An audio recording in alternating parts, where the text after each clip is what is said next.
Good morning, team, and welcome to the Modern Management of the Older Adult podcast.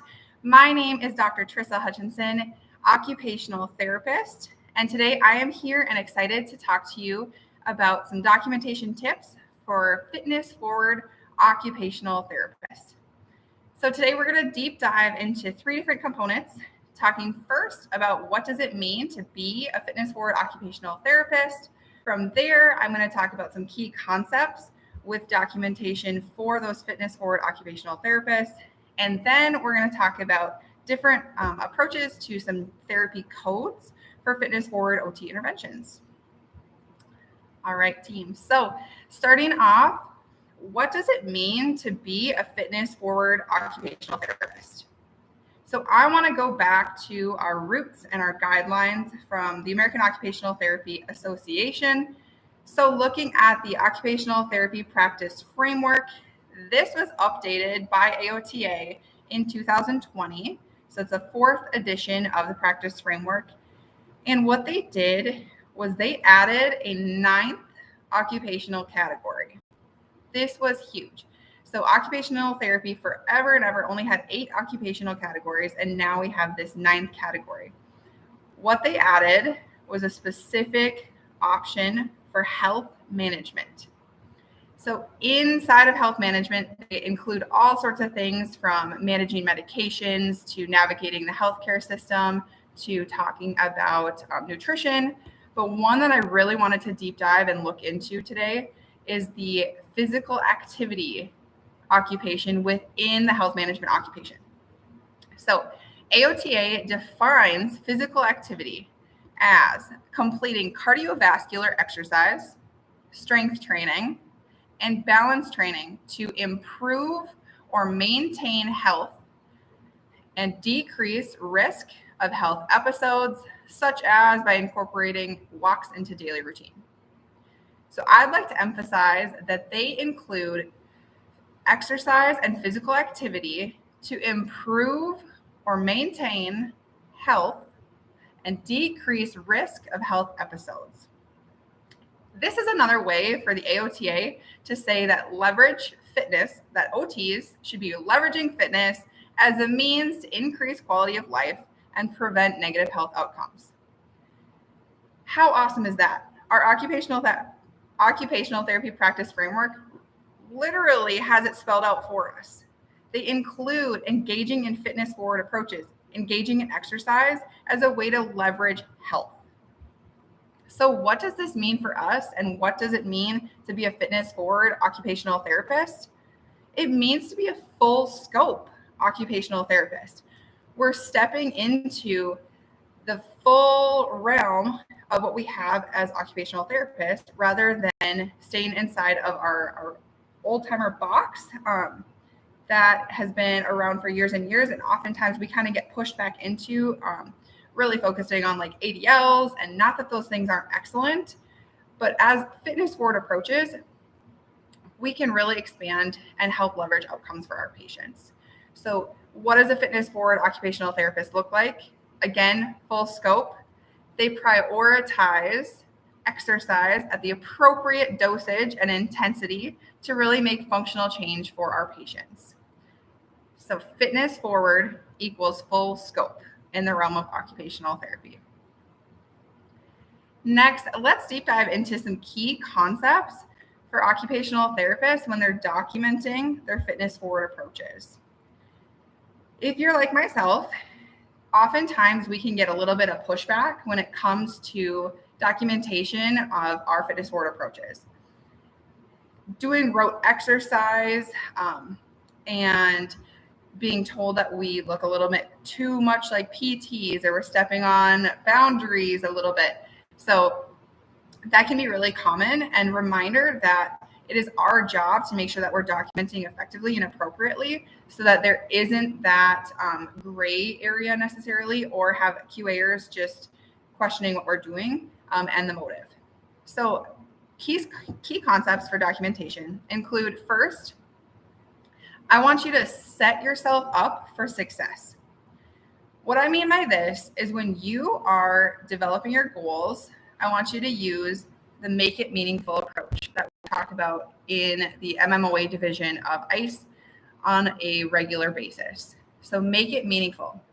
This means that when you're writing your goals, I want you to collaborate with your patient, making sure that you're picking something that they care about, and then adding your own spin on it to make sure that it's being fitness forward. A couple ways that you can do this is increase your specificity and objective data within your goal. For example, if I want to make a goal that Betty can get up and off the toilet more independently than she currently is, rather than saying Betty will be able to get up off the toilet with Mod I in 6 weeks, I'm going to add in other layers to make this more specific. Betty will be able to get up off the toilet with modified independence using one upper extremity support of a grab bar in under 5 seconds. So now I just set myself up for success when I'm looking at my interventions that can be focused on power, that can be focused on speed, that can be focused on strength. And I can document and correlate my interventions over directly to that goal with those specific measures. Betty needs power to get up in under 5 seconds. Betty needs strength to be able to stand up that full range of motion. Again, setting yourself up for success by adding in the specificity and objective data within your goals.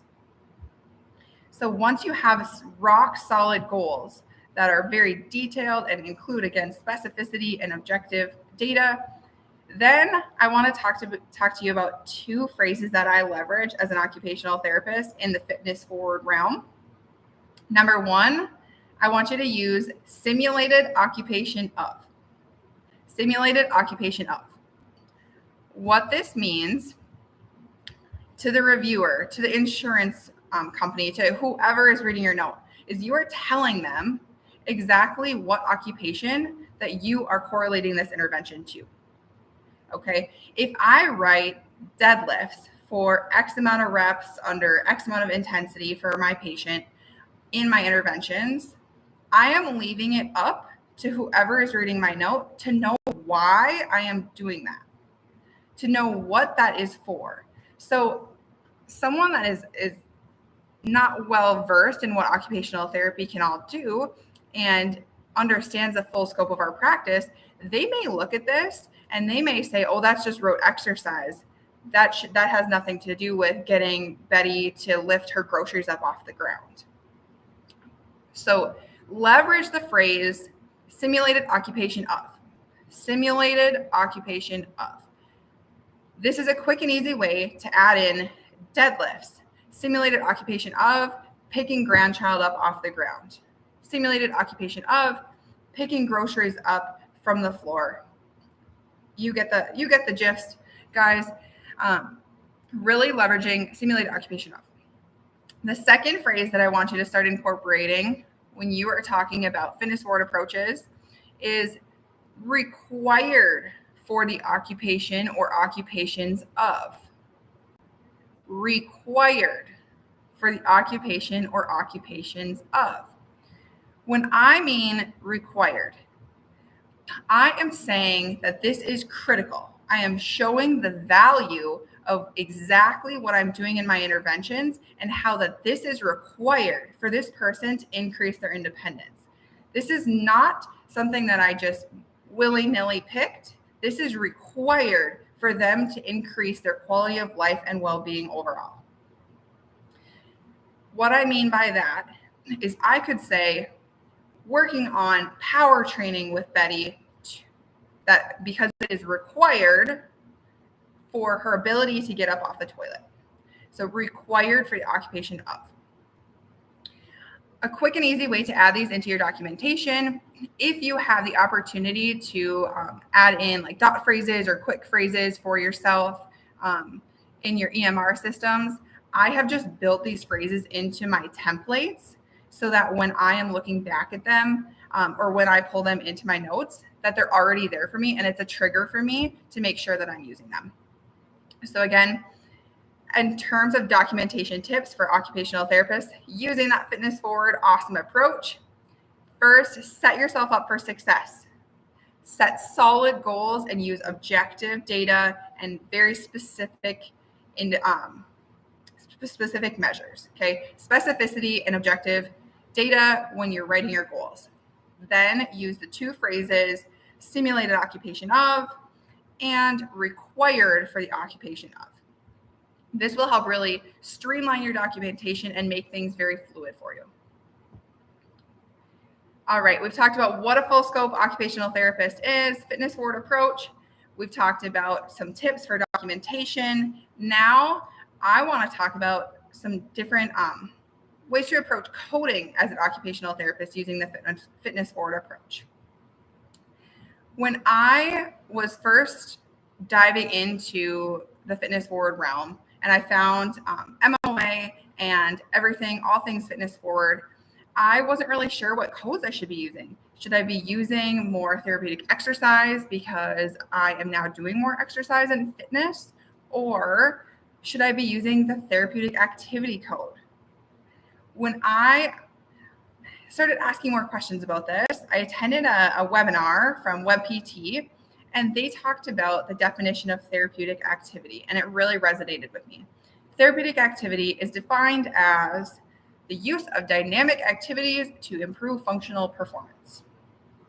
Rather, the use of multi-segmented movement to improve real-life performance. So what we just talked about up above, what we just talked about is simulated occupation of, required for the occupation of. So we're correlating all of our interventions already directly into real-life performance. So this therapeutic activity code is huge for us. We should be leveraging this code all the time. Pushing, again, therapeutic activity, pushing and leveraging for real life performance improvements in multi-segmented movements. When I compare this to therapeutic exercise is a little bit more broad. It talks about just developing strength, endurance, and range of motion and flexibility without that real life performance component.